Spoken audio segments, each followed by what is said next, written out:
This is a response to Silversoul's video, Enactive. Oh God, I'm sorry, I've forgotten the name. Something like Enactive Development, I think it's called, something like that, which partially addresses some ideas that I talked about in one of my earlier videos in relation to the evolution of consciousness. We've moved off consciousness a little bit and are now talking about cognitive development. And to be honest, I'm outside my comfort zone quite a long way now, because I don't know that much about cognitive development.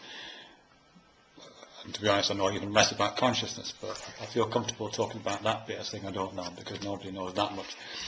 I don't want to say, yeah, specifically it's about this evolution term, and I want to kind of make an argument for a more precise use of the term evolution, because what we're getting here is a lot of slippage.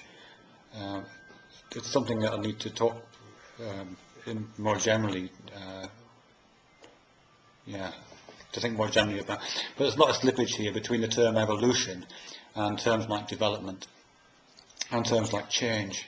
And the particular thing that I would take issue with in your video, which I think is great, by the way, and I think the whole Enactive stuff that you're talking about with Maturana and Varela is absolutely apposite and really, really useful.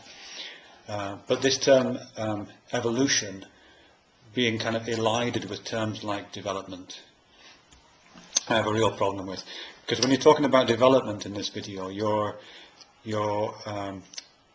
making lots of references to increasing value, increases in quality. You're talking about higher levels of development, and there's lots and lots of very qualitative language about that. When you talk about Socrates, you're talking about him being at the, I can't remember the exact phrase he used, but something like at the cutting edge of that development process. But the point is that if you're going to use that kind of language, it's fine, but that's not the language of evolution. You know, evolution isn't teleological in that way. It doesn't have an end in sight. It doesn't have a goal. It's, quality in evolutionary terms is just the degree of fit between an organism and its environment. That's it. You know what I mean? It's either successful in fitting with its environment or not. And the same would be true of a social environment as well as a physical environment. So, being ahead of the curve in evolutionary terms is as bad as being behind the curve. There is no kind of absolute set of values that evolution aspires towards. It makes one evolutionary development any better than another. Most evolutionary development is inherently negative. Most changes, most mutations are for the worst. It's only the occasional mutation which is slightly beneficial and which gives a leg up to evolutionary change which benefits the organism in the particular geographical or social environment in which it exists.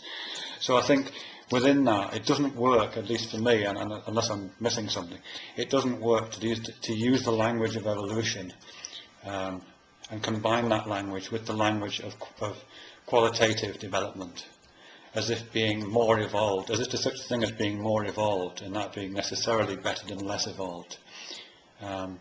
Evolution isn't going anywhere. Imagining that evolution is on a road to some absolute perfection, whether that be the evolution of the physical attributes of an organism, or the supposed evolution of consciousness, which I've got more to say about in a different video. Planning out the kind of roadmap of that evolutionary development with some ultimate goal in mind is never going to work, because evolution just doesn't work like that. Evolution is about the adaptive success of an organism, or this hypothetical evolution of consciousness is only valuable to the extent that it fits with its environment. So, yeah, that's pretty much all I wanted to say. We have to be really careful of combining the language of evolution with the language of development, and then placing that combination of languages in hierarchies of quality or hierarchies of value. Thanks very much.